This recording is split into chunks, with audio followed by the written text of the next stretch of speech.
All right, everyone, let's start. Now we are live on Facebook as well. And uh, yeah, everything's ready. So I'm going to start with a little introduction and then I will ask Fede as well to introduce himself.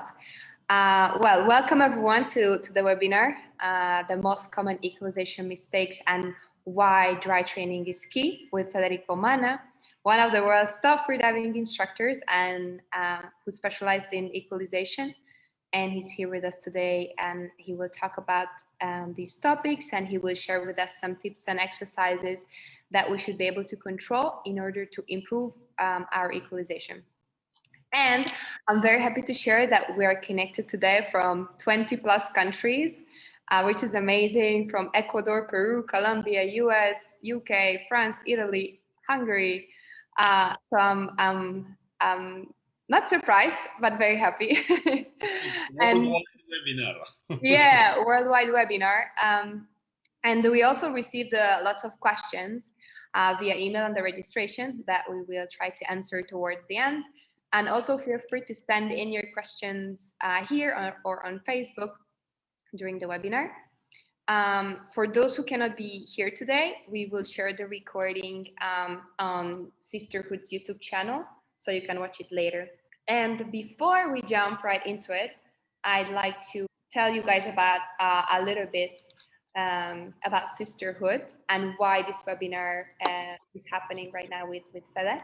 Sisterhood is an initiative that we started during the pandemic with two of my teammates and very good friends from Ecuador, Maria Veronica and Erica. We, all three of us, free dive and compete in pool, and we train depth as well on the weekends whenever we can. We hope to do more of it, of course. And basically the idea of Sisterhood was to keep our freediving community around us connected and motivated, to keep going, keep learning, keep training, and keep getting stronger even in lockdown. We actually got hit by the pandemic and a complete lockdown just one day before a national indoor competition that we have prepared for so much, and anyone who competes knows how big bummer that is. But we just woke up the next day, and every single day at the same time of our trainings at 6 a.m. and we kept training as a team on Zoom. And so the idea was to share information, ideas, and tips about what we were doing to keep ourselves moving as much as possible from home. And we also made sure to use our time at home to connect with other freedivers, athletes, instructors, and share our new learnings with everyone around us. So Sisterhood also gets involved in sustainability and kids education projects in Ecuador right now, and we hope to give back a little bit through this initiative. And so yeah, the idea is to encourage and inspire, especially girls and women, to learn about freediving and all it has given to us, which is a very nice and healthy lifestyle in general. That being said, I'm very happy to share today my experience I had in this past year with Fede, who is a very special mentor to me. And I thank for the introduction, Alice Modolo. Ciao Alice! Alice, I had to mention you. Thank you so much for the introduction. And Alice, by the way, she's the vice world champion in constant weight of France. And she's a very good friend of ours as well. So again, thank you. Fede, the freediving community knows you very well. But for those who might just be starting now and wouldn't know, Federico is the first Italian freediver who reached 100 meters in constant weight in 2009. And he has about 20 years of experience teaching all-level freedivers how to equalize, and even teaching instructors how to teach equalization, which is probably one of the most complex things to do, right? It is. So Fede, tell us a little bit more about yourself. Enough of me talking. Tell us about your experience as an athlete, as an instructor. as an equalization specialist, and what we're going to do today. Okay, so thanks Nushi, thanks Sisterhood for inviting me. I am very excited. And my name is Federico Mana. I'm Italian. I'm 46 old. That's why I teach equalization and freediving since 20 years, because I'm pretty old now. And I was not a freediver in the first part of my life. I fell in love with the sea when I was extremely young, but then I prefer much more the basketball. So my first goal was to become a professional player, basketball player. But when I was 18, I had a few bad injuries, so I had to forget and the dream of becoming a professional basketball player. When I was attending university, I went back to my first love, that was the water, and I started with scuba diving courses, because I started in '96, and in this era the free diving community was really poor. There were not many instructors and not many agencies that were teaching free diving. But fortunately, I was in Milan, and in Milan is much easier to find special activities. So I start with the free diving courses in '98, and I literally fall in love with this discipline. And I grow up until 2002, when I became instructor. So I left my job as optometrist. I was an optometrist. I was working in surgery for myopia in the hospital. And I remember I was 27, and one day I was looking at myself in the mirror, and I said, what I'm doing, is this lifestyle what I really want? And I thought, no, I'm a water animal, and I need to live close to the water. That's why I live in Milan now. No, I'm joking. So I decided to leave everything, and I went to live in Egypt to try to teach free diving. When I was teaching, when I started to teach in 2002, I understood that my own limits was the equalization. And I was struggling a lot with equalization. I was not a talent, a good free diver. I was a normal free diver, and I also understood that my worst lesson when I was teaching free diving courses was the lesson about equalization, because I understood that many things on equalization were still unknown. There were really the knowledge was poor, and really often was not very clear. So also my lesson was not good. So what I did in 2002, I spent a lot of time with the head down in the water to try to understand what was my limits and why there were those limits, and trying to understand. And finally, I started to write all my sensation, all my ideas, all the skill that I thought that was important to have to learn equalization. And finally, writing all those pages, I have papers and papers and papers. I wrote my first book, and I started to improve my equalization skill, and in the same time the depth was improving, but not because I was thinking about the depth, but only because I was focused on the equalization, and everything was happening in the proper way, in the right way, during the way down. And I was waking up deep, always deeper and deeper and deeper. So in 2007, I decided to start to compete.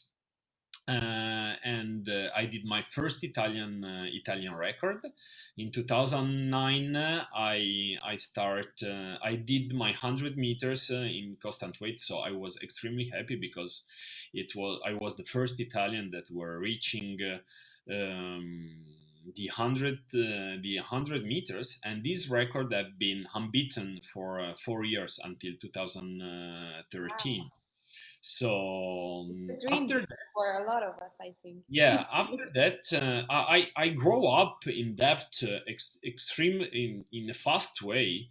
So all the other free divers started to ask me, how did I improve in this way? So I started in 2009 after my Italian record to teach also equalization, and in 2008 I decided to found moving limits with the idea and the logos and also the name.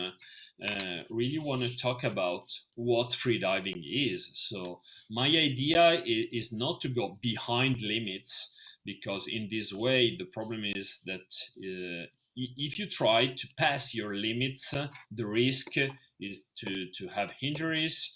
I do not enjoy at all the training. So the idea was founding moving limits to help people, first of all, to share knowledge and teaching skills, and also to find a way to help people to become much more aware about what they were doing in freediving, because if we want to improve, the improvement need a change. If we have to change, if we have to change what we are doing in this moment.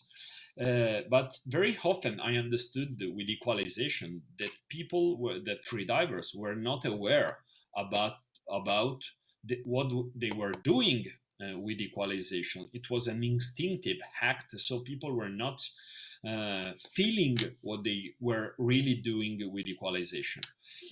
So working on awareness, the consequence was that people were free diving much deeper with nice feeling. So the best thing for me is not to have a student that said, wow, I did my personal best, but I woke up deep with the same feeling to be at 20 meters. I remember the joy you had when we were in Finale Ligure in the blue, when you came up and you said, wow, but it's easy to go deep, it's not so hard how it was before. So the dream was this. And I teach equalization from 2009 to 2014 to almost all Italian freedivers that I met in my life. And after that, the need was to become much more international and to be able to become able to teach all over the world. So I just started to start with online courses with equalization, and with on Skype lesson. But finally in 2017, two friends of mine, Giacomo and Giovanni, helped me to develop Share Equalization. So we create an online platform, and in this way we are able to teach all over the world just by online lesson. We create all the didactic material, and we are also ready to teach to the instructor how to teach the equalization. We already have more than 30 instructor all over the world, and we are waiting for you for the Who are next. all specialized in equalization, and Yeah, right, I think it's a requirement before to become an instructor in general, and yeah. then you specialize also. It's amazing, and of course, one day I'll be part of the team. Okay. When we decided to create the share equalization, we call it share because we really know share. We really want to share all our knowledge and our abilities in teaching with all the freediving communities. That's why share doesn't have any flag or doesn't follow any agency because we teach to all agency instructor that just want to learn how to teach. Because in this way we want to really spend time with the ones that really want to improve first of all, but to help people to remove all the equalization problems, so to free dive in an easier way. Amazing. Okay, so now that being said, let's launch our first two polls. We're gonna ask you guys two questions before I'm gonna ask Fede why dry equalization is key and what's his experience. So let me see, how is it polling? Okay, first question, launch poll. Here we go. This one. Please, guys, can you see it? Yes, we can. Yeah, okay, amazing. So I'm gonna leave. Yeah, wow, okay, thanks, guys. Everyone's answering so quick. We cannot answer. No, Organizer and the expert cannot answer. no. So, are you a freediving instructor? This is the question. Okay, I think almost everyone answered. Poll closed. Share results. Nice. Okay. So we have wow, nice. Almost 15 instructor and 25 that are not. And yeah, 40 about a 40-60%. Amazing. Okay, next question. I'm gonna launch another one because we want to know this before we start the first question. Launch poll. Please, guys, answer this one. How do you equalize when you free dive? We have options: Valsalva, Frenzel, Handsfree, or I'm not sure. Be honest if you're not sure. Then I'm not sure is not a technique. Yeah. I remember when you asked me, I so wanted to say something, but unfortunately I was absolutely not sure what I was doing. Okay, we have some honest people. Okay, Tomek said I use Handsfree or Frenzel. So Tomek just answered the technique that you use monthly. So I mean in the first 30 meters. Yeah, that's true. I wouldn't know what to answer right now because it's a kind of a, yeah, depends what practice. Okay, I think we have. I'm gonna end the poll. I leave 1 minute to answer each poll, and we have mostly Frenzo. Second one is not sure. Third one Valsalva, and a couple people Handsfree. Sorry, I didn't share it. Okay, perfect. So 18% Valsalva. Oh, it's a lot. So I would ask something to the ones that are Valsalva. We are going to do some more questions to the ones that say that are Valsalva. Okay. So perfect. I think. Let me stop sharing for now. Okay. Good. So tell us, Fede, why dry equalization is key, and what's your experience? It's extremely simple. Very often we have free divers that ask us how to train equalization, and usually they ask for directly to have some water session or workshop or safaris, and during those workshops I'm also used to teach equalization. But the problem of free diving is that the 80% of freediver do freedive as a recreational activity. What does it mean? It means that if those freediver doesn't live close to the seaside, they do not have the opportunity to go so often in depth. I mean, they usually I can check in Italy or in Europe, a recreational freediver can dive in depth between 25 and 30 days per year.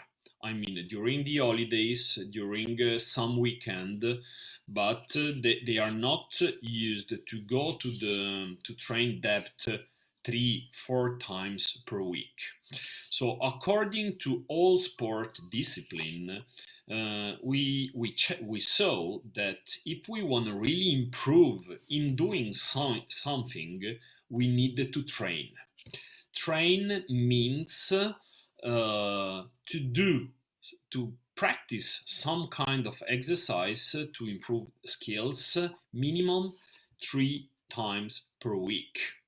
So for the freedivers, this was a problem because the 80% of freedivers cannot go directly in the water for 3-4 times per week.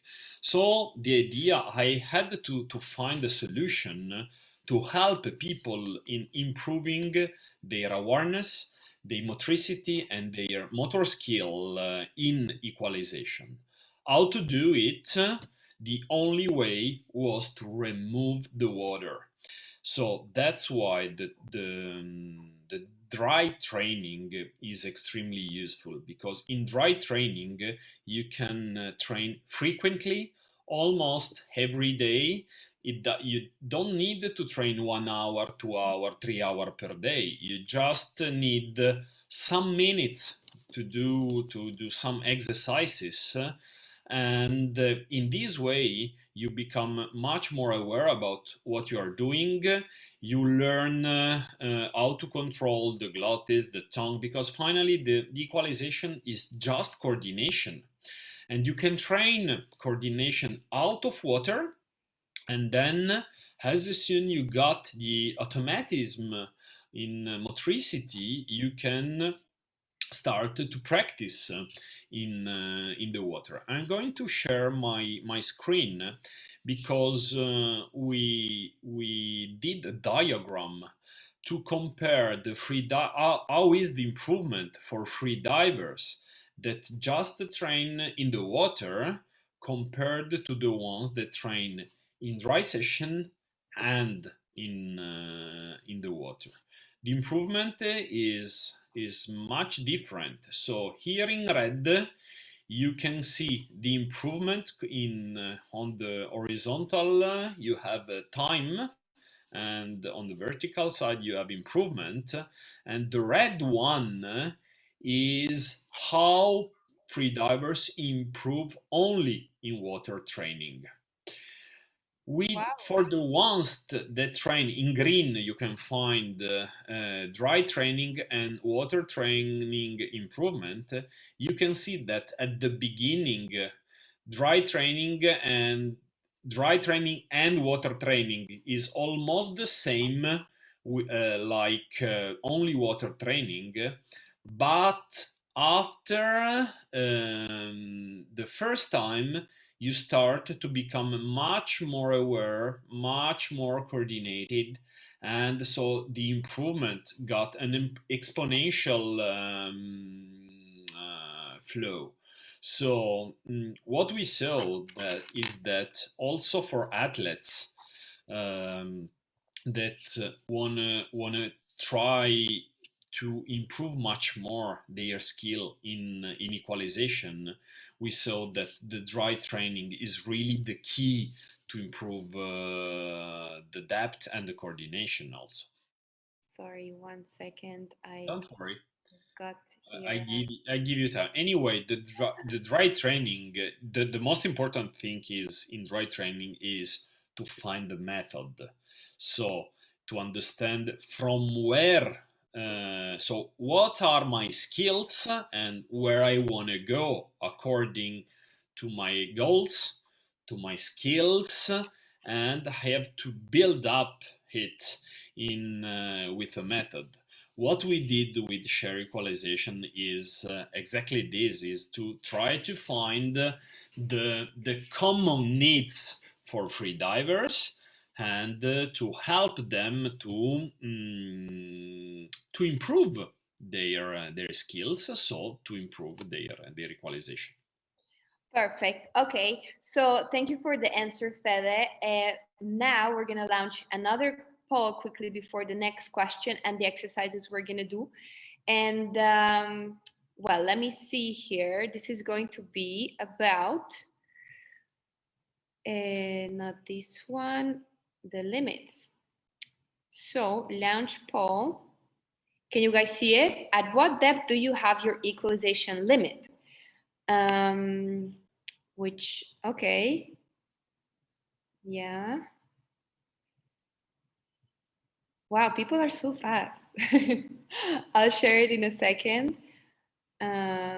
Okay. Wow. They already did. I think you know the answer, by the way. Which one's gonna win?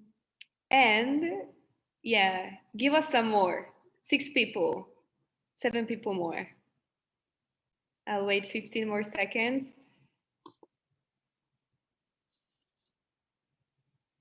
I'm curious to see how many less than 10 meters, because I remember the equalization technique. So we have to compare if the troubles are according to the technique. Yeah, so I'm gonna share the result. Yeah. And Paul, and share result. Can you see it? Yeah. So yeah, between 10 and 40 meters. That's the winner. This is quite common. Yeah. Yeah, exactly. So yeah, but we have quite a lot of people also above 40 meters having EQ problems. There are 10 people that dive deeper than 40 meters, maybe 40.5. Perfect. Okay. So this leads me to my next question. Yeah, so let's start training then. One of the most important things that I have learned from you, and you also just mentioned it here, is awareness and control of certain muscles that we don't consciously use in general, right? And so what are some exercises and muscles that we should definitely be able to control in order to improve EQ? So yeah, let's see maybe some exercises. What would you say are the... Okay, first of all, we did those kind of questions because we have different family of mistake in freediving. Okay,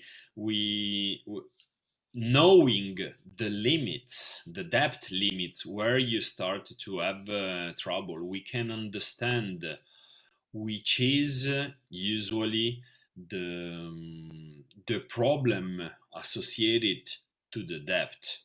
So we saw that 7 of you answer that they do Valsalva technique, and finally we ask where do you find your equalization limit, and 6 freediver answer that they have trouble before 10 meters. Okay, so in equalization is a voluntary instinctive act. What does it mean? It means that if we want to equalize, we have to decide to equalize. So that's mean voluntary. Instinctive means that the technique that we use, and we have three techniques available in nature. So the technique you saw that are Valsalva, Frenzel, or hands-free equalization is like to be right-handed, left-handed, or ambidexter. We do not choose and we do not learn which kind of technique to use to practice for the equalization. So the first problem that we could have if Mother Nature gave us the Valsalva technique, because we do not, as I told you, we do not choose the technique at the beginning, so during the instinctive equalization.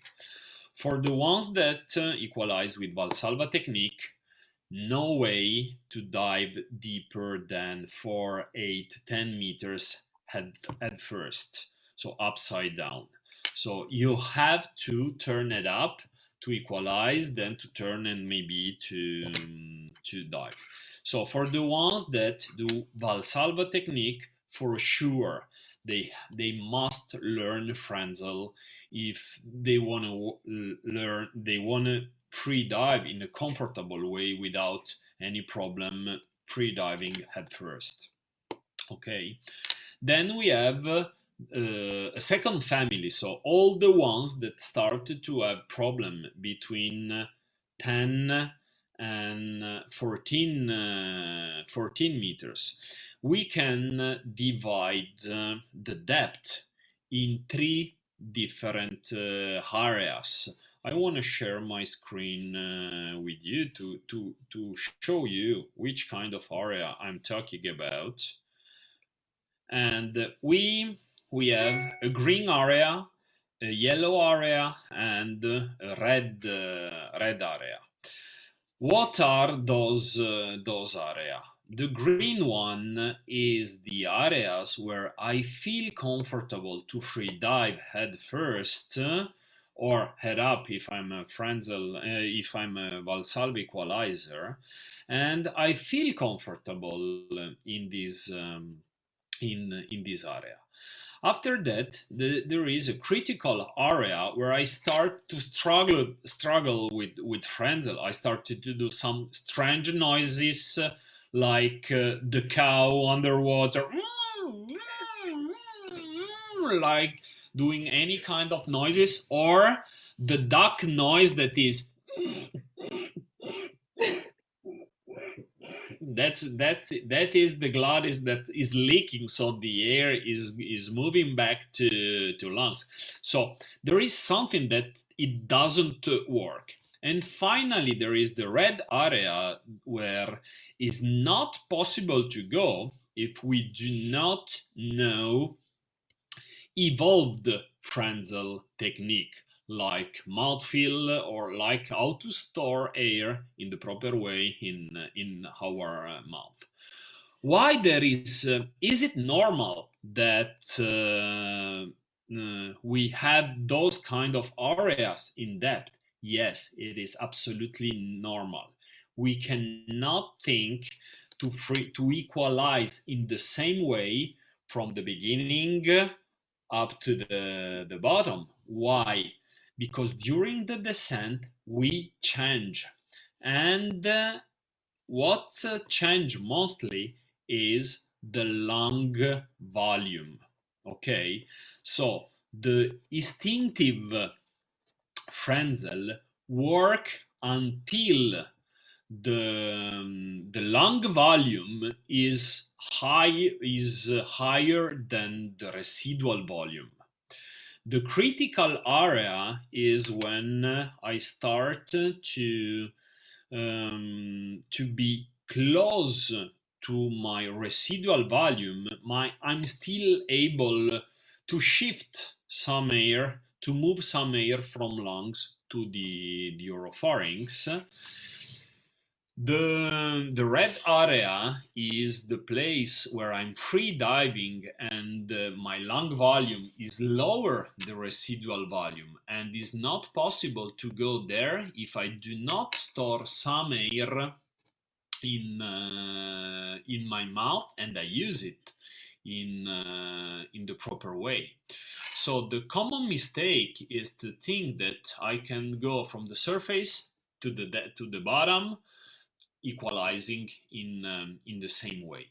What's happened is we can say that the equalization system works almost like a car. Okay, the the middle ear is the engine, the air is the fuel.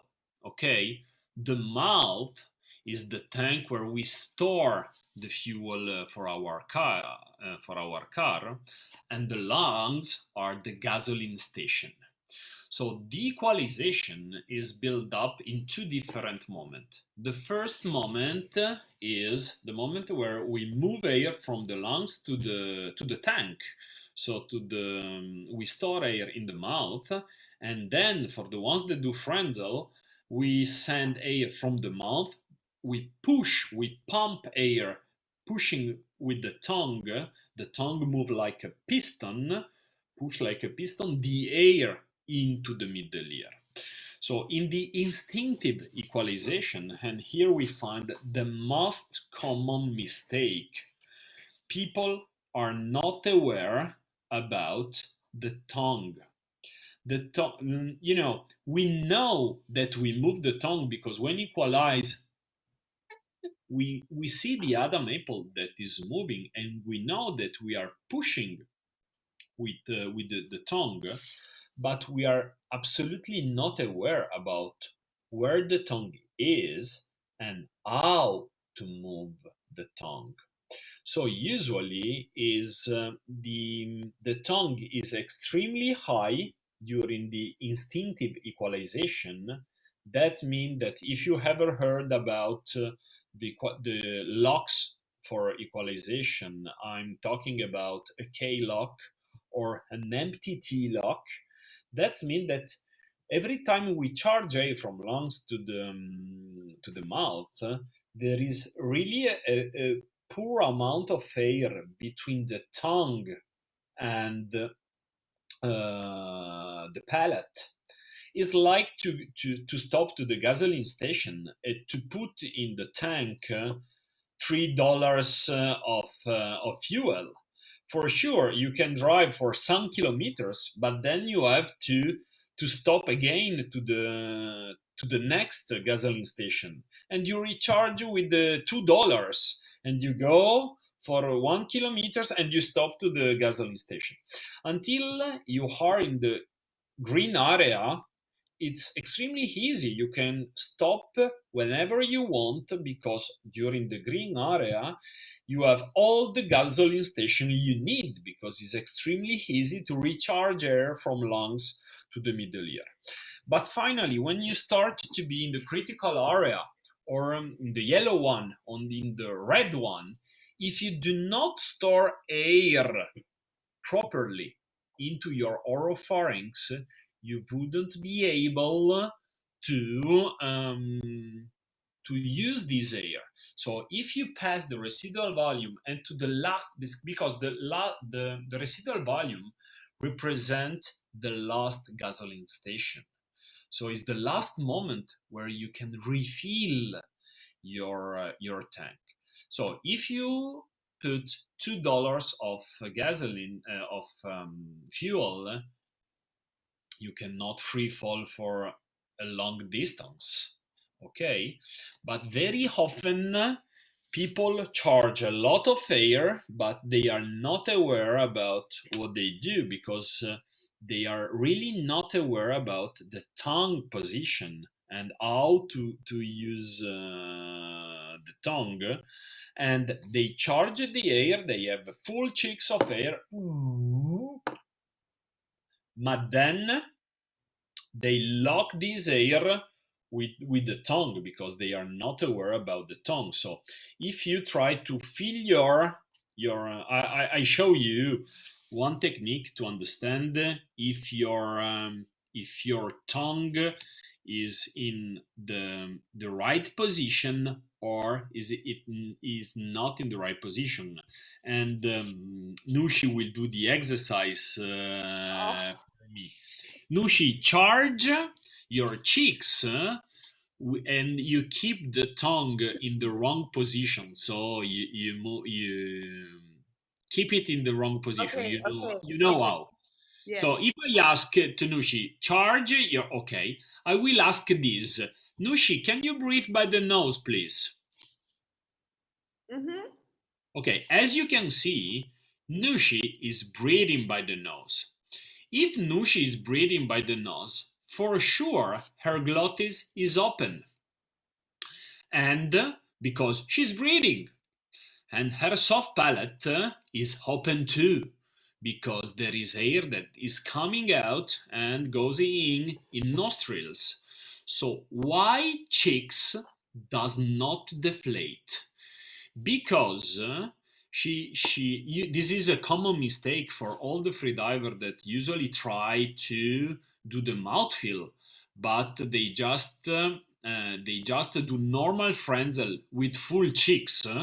Okay, this is normal because Nushi is locking the air with her tongue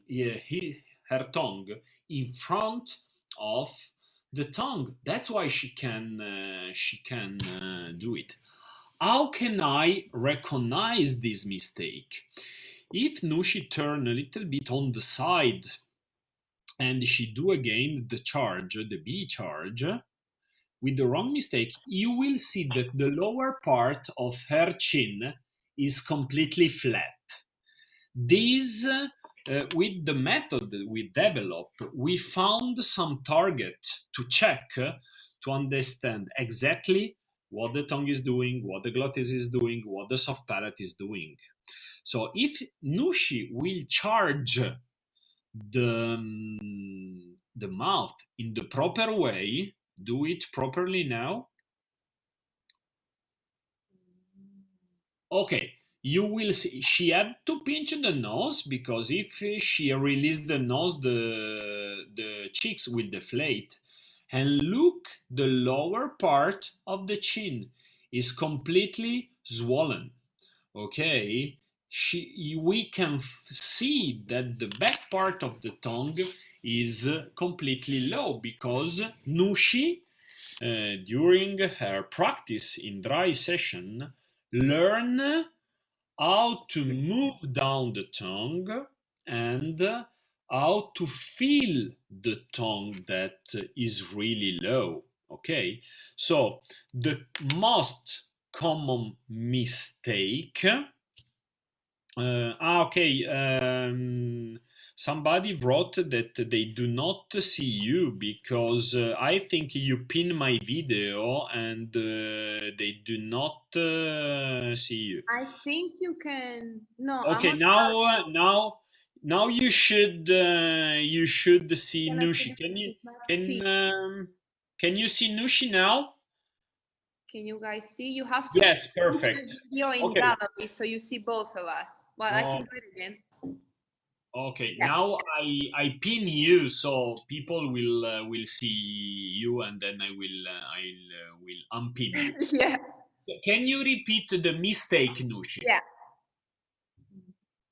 Okay, Nushi fill her mouth. Okay, full cheeks. She's breathing. Okay, so that's mean that the glottis is open and the soft palate is open, but the cheeks does not deflate. The lower part of the chin, as Nushi show, is flat. Okay, you can see a kind of hole lower the chin. If she do a proper charge, okay, you will see that the lower part of the chin is completely swollen. That's mean that the back part of the tongue is completely low, and she charge properly her oropharynx. As soon as she will release nostril, the mouth will deflate completely. This is the common mistake. Let's see one exercise to understand how to move the tongue. One of the basic exercises is to learn how to move the tongue, the back part of the tongue, because usually, just a second, I want, because now everybody is seeing you. Okay. What's happened is that usually freedivers does not know how to move the tongue. The proper movement of the back part of the tongue. Nushi, can you show the back the tongue movement? Right or wrong? I'm nervous now. The right one. Okay. I'm nervous too. That's why I asked you to do the exercise. Okay, so here it goes. Can you see? Yes. Okay. Wait. I pin you. Okay. Okay. You can see that Nushi. You can see Nushi uvula rise and move down the tongue, up and down. Okay. This is the proper movement. How to move the tongue as a piston. Okay. If we ask to all of you to do this movement, the 90% of you will do another kind of movement. If you look yourself in a mirror or in the screen of your smartphone, you will see that you will do this kind of mistake. Can you show it, Nushi? The mistake. Yeah, what I did at the beginning. No, it was okay. No, it was okay, No, your movement. not now. Ah, yeah, at the A beginning. year ago. Yes. When we start. Yeah. Okay, someone moved the jaw. Someone, yeah, because now she's moving the jaw too. Someone move forward and backward. That exactly do this exercise. Someone is neither able to see his own uvula, so there is always the tongue that is covering the uvula. So if I would suggest to the all free diving community, which is the first thing that I have to learn, is the tongue movement. First of all, but this will not be enough, because tongue movement is not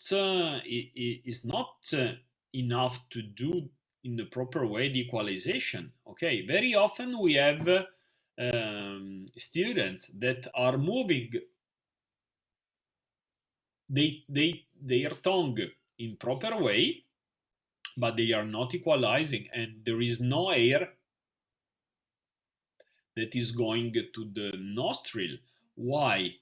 Because for Frenzel, to practice in a proper way Frenzel, we would need to be able also to close the glottis. So to store air in the mouth, keeping the tongue low, to close the glottis, and then to piston this air to the middle ear.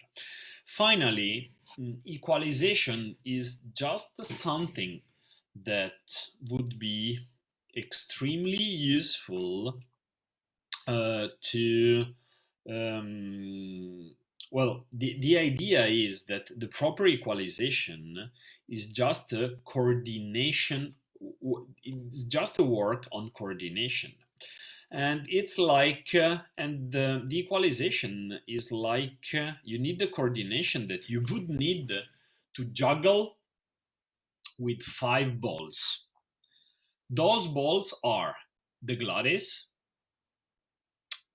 the tongue, the soft palate, the jaw, the cheeks, and in a second moment also the eustachian tube moved by the soft palate, because for hands-free equalization the soft palate control is extremely important to learn the hands-free equalization. So during many of you ask us which kind of tips to understand the hands-free equalization, the mouthfeel, is not so easy to give you one exercise or advice. I can give you an exercise, but it's just to teach you how to juggle, giving you 5 balls. Anyone would be never able to learn immediately to juggle with 5 balls. It will take you unbelievable time. So, in learning equalization, the most important thing is to learn to juggle with 1 ball, then to learn to do it with another ball, to learn the control of this structure, and finally, when I control 2 structure, to start to juggle with 2. As soon I have good automatism in juggling with 2 structure, I had another one and another one and another one. So we need basement. And the basement at the beginning are tongue movement and glottis control. Because every time we move the tongue, we also send information in opening and closing to the glottis. Because when the tongue moves, drive glottis movement and soft palate movement, because all of them start from the larynx. Okay, and it's extremely hard to divide the feeling about moving only the soft palates, or only the tongue, or only the glottis. Exactly. Okay, perfect. So I hope I did the exercises fine Was perfect. and didn't disappoint you. You are my favorite model. Equalization. After Alice model, After sorry. Alice, sorry if you're watching. No, but amazing. So we did one exercise for the tongue. What about the soft palate? Like, so we understand now that basically it's a system. We have to control each of them very well to then connect it and then to make it all work at the same time, and being able to control each and every one of them whenever we want to, so that it's not anymore instinctive. It's I open it, close it whenever I want to. I push it whenever I want to. And I remember this tongue movement was maybe one of the exercises that took me quite some time to stand in front of the mirror and keep practicing. And at some point I just managed, and I sent you the video. Yay, I managed. And then I bombarded you with some others later with the exercises. And I really found it like super key for me to then learning the control of each of these muscles with different exercises, so then I could visualize when I went to the water, what am I supposed to actually do here? So I'm supposed to close, open, push, and so on, and in what moments. So so I think it's key. Maybe we can give an exercise for the soft palate, so that we see like why it's actually like, even though you can move the tongue, right, up and down, sometimes it doesn't work. And I remember it was one of my mistakes that it doesn't arrive to the middle ear because the soft palate is closed. So you are pushing against a closed door. you're pushing against a closed door, so it's not going to work if you're not able to control the soft palate, even though you can control your glottis and your tongue, right? So this is what I learned from you. So what's a basic exercise we can show? Usually what we try to do with all the students is to help them to control the soft palate exactly like our hand. The problem is that we can see the hand and we can see the movement. We do not see usually the soft palate, and we do not have absolutely idea about what the soft palate is doing in if it's open or if it's closed. So the total control is not easy to learn, like in the video that we learn. But what we can do, there are two very simple uh, soft skill, I would call them in for the soft palate.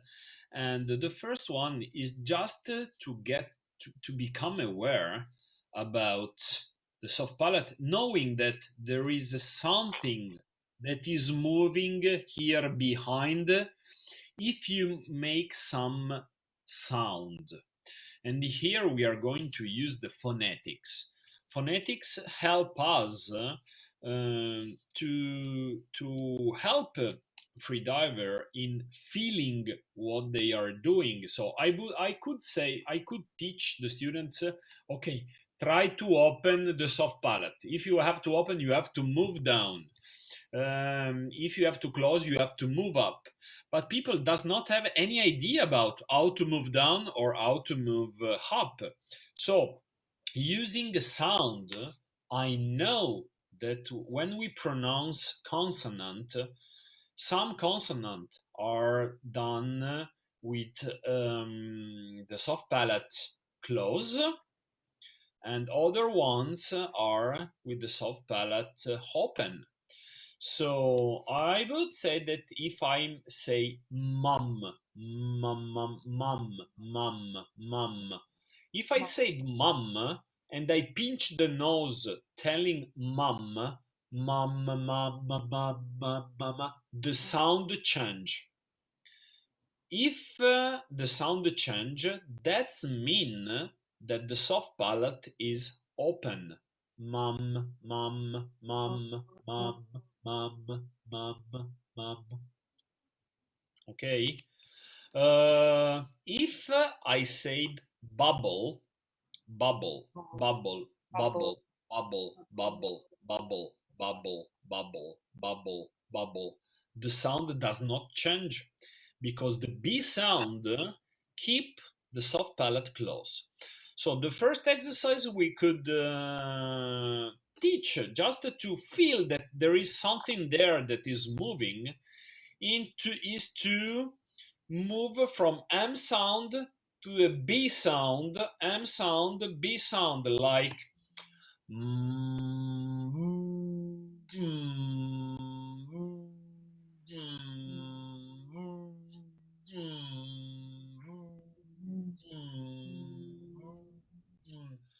moving from M to B, we will feel that there is something there that is moving, and this is just the soft palate.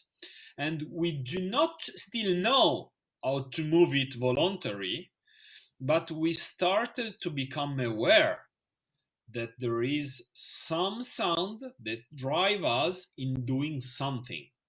So there are no secret. There is not a magical tip that give you the completely our awareness about equalization, and from today to tomorrow you are already able to do everything. You have to build up all the feeling, all the awareness, all the skills, step by step. A second exercise that would help to understand how the soft palate move, and how the soft palate works on eustachian tubes, is to understand. I just put a light to try to open the mouth, to look yourself into the mirror, and to imagine to yawn. When we yawn,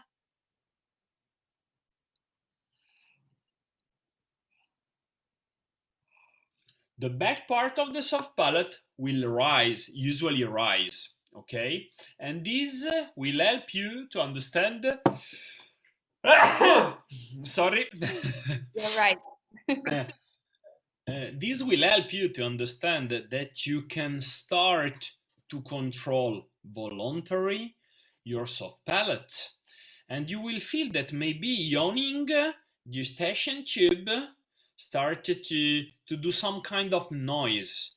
And this would say that if you would tell you that if you move the soft palate in the proper way, maybe you have predisposition to learn hands-free equalization.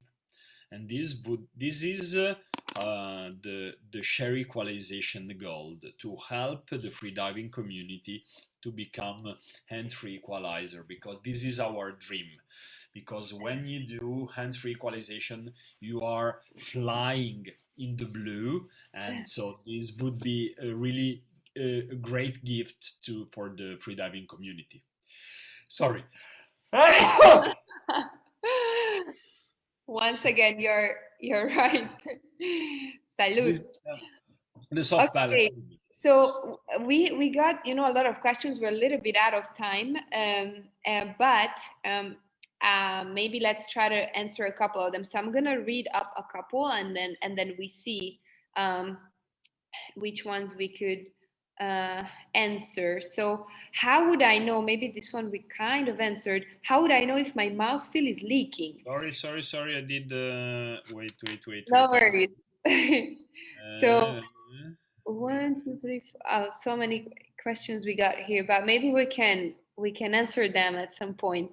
Now we're just gonna answer a couple of them. So, number one, how would I know if my mouthfeel is leaking? I charge at 20-24 and I still run out at 60 meters. So we have an advanced freediver here. On some 60-meter dives, I'm still in a K lock at the bottom. So this is just coordination. What do I mean? During the mouthfeel, the most important thing is to learn coordination about the air compression. Okay, if the common mistake is that people start to charge, start the compression with the tongue. For sure, if you start with the tongue, you push, you will fall in a K lock. Okay, this is a common mistake. You still have full cheeks, but no way to equalize. If you try to move down the tongue, usually when you pass here, you start to pass the 25-30 meters. When you move down the tongue, usually you open the glottis and you swallow in. And if you pass the residual volume, no way to recharge. And I wouldn't suggest to try to recharge, because if you are training the mouthfeel, you are training the technique. So you have to become aware about how long are you able to use the mouthfeel. As soon it is stopped to work, you should turn and to do not try to recharge, because if you try to recharge, you send information to your brain that you are trying to pass the mistake. So you admit in doing the mistake, so you accept to do the mistake and to try to recover from the mistake. But the idea is to accept, to don't go deep, to try to go deep every time, but to work on technique. As soon the technique will be successful, you will have the depth will be a consequence. Yeah, and I think another question is pretty similar, saying that most of the time Frenzel works, but then sometimes it doesn't. So it was another question from Ireland that I think it has a lot to do with coordination and the training of those muscles and being able to move them in the correct way and the correct time. Another one.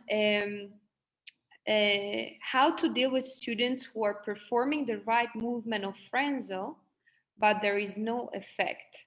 This is a very nice question, because if I'm moving properly the tongue and there is no hair that reach the nostrils, so the middle ear, that's mean that there is for sure the glottis open, because the mouth with the tongue that is like a piston works exactly like a syringe.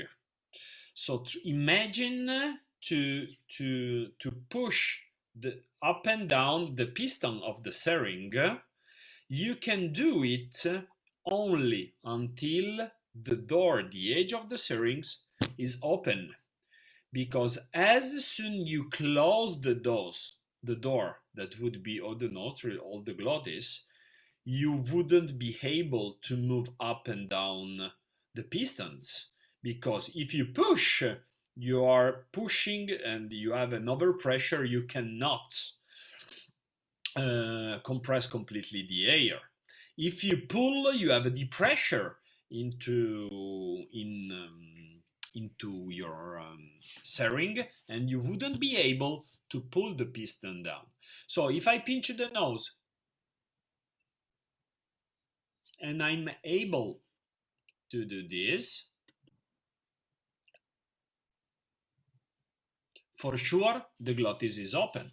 So that means that those students are performing good movement with the tongue, but they do not control the other ball, the glottis. Okay, perfect. Yeah, maybe two more questions here. So I don't know if we answered this kind of how to start working on hands-free equalization. So I know it's it's a How to, sorry? how to start working on hands-free equalization. So if someone wants to learn hands-free or teach hands-free, This is where a do you common start? question. And I have Another question. sorry. This is a common question. The freediver asks you, okay, can I learn hands-free equalization in one day or in one lesson? And my answer usually is yes. I had one freediver that learn hands-free equalization in one lesson, but it was a special freediver. And his job is a carpenter. He is a carpenter and is the only carpenter in the world that is able to build an house starting from the roof, because this is impossible. Okay, if we need to learn hands-free, we need basement. We need to control perfectly the glottis. We have to control perfectly the tongue, the cheeks, the soft palate, to feel the eustachian tube. As I told you, hands-free is to be able to juggle with 6 balls. There are no exercises that teach you in a fast way how to handle 6 balls. So it's probably the most complex one. Yeah, it learn. is. It is. And yeah, maybe last question. What should be the frequency of equalization from 0 to 30 meters? In the first part of the dive, it's more than later, but is there a number? This, I would say from 0 to 10 is quite common, from 4 up to 6, 7 equalization. And but it doesn't is not an amount of air that you have to send to the middle ear. It's according to your own skills. What I would suggest you is to help students to understand, to help freedive to understand if they are repeatable. So if I practice the equalization in the proper way, I will do it always in the same way. So what I can try to do is to start to count how many times do I equalize to go to 15, for example, when I started the free fall. If I understand that one time I equalize 3 times, the other one 10 times, the other one 15 times, probably I'm not coherent. That means that my technique is still not good enough. When the technique become good, I became repeatable. So that means that to go to 15 meters, I know that I go there equalizing 7 times. This is also a very good approach because very often I know I met in my life so many free divers, maybe also athletes that were wearing alarm in the hood, one alarm on the alarm everywhere, like a Christmas tree, because they need alarm for everything. Because they are not aware about where they are.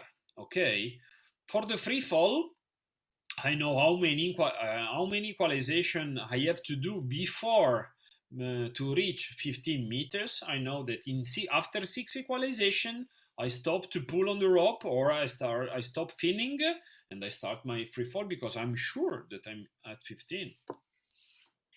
Okay, so being able to repeat the same amount of equalizations each time is the key, and there's probably not a specific number, I guess.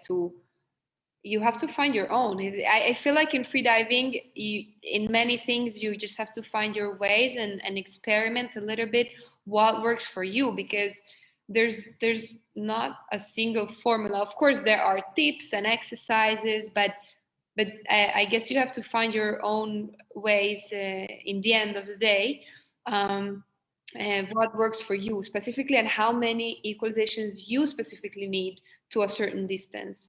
But yeah, probably in the first 10 meters could be 4 to Between 6, 4 and 6, and then it goes less and less and less. But yes, less and less.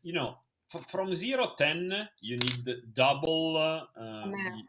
You increase the pressure of 2 times, so 2 atmosphere. So if you equalize 4 times to go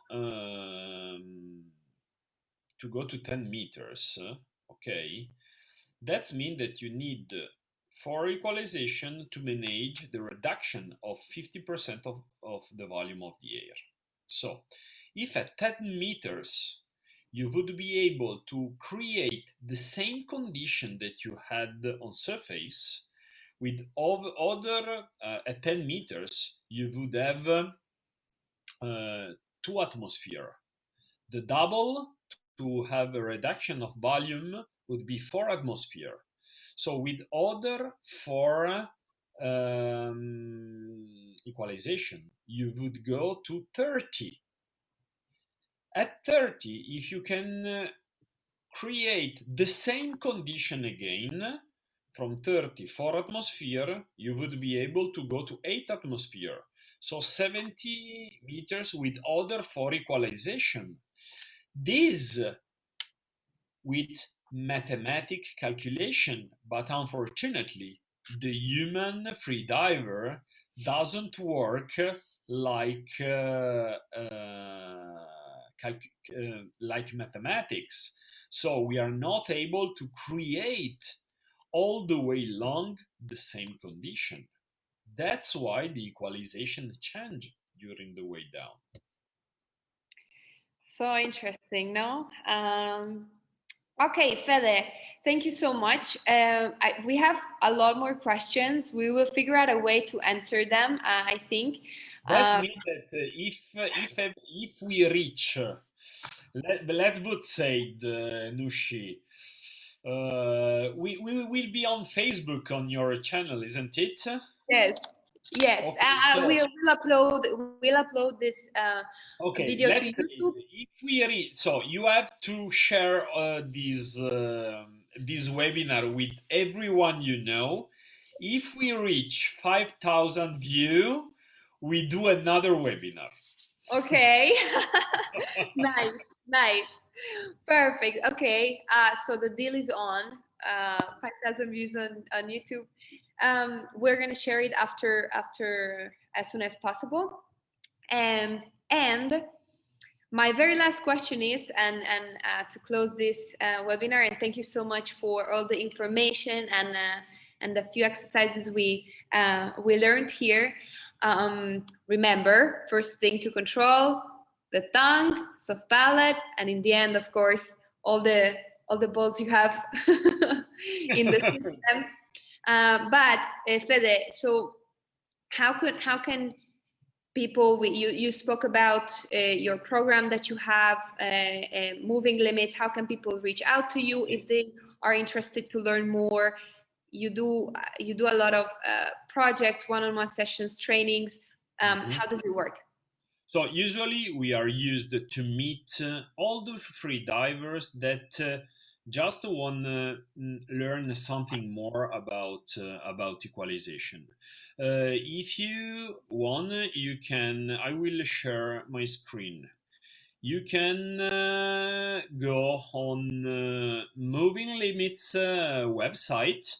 It's available in English and Italian. Here you have a lot of contents, like we have a magazine where you can find a lot of material about the equalization. We have Moving Limits TV, okay, where you can find a lot of tutorial about equalization.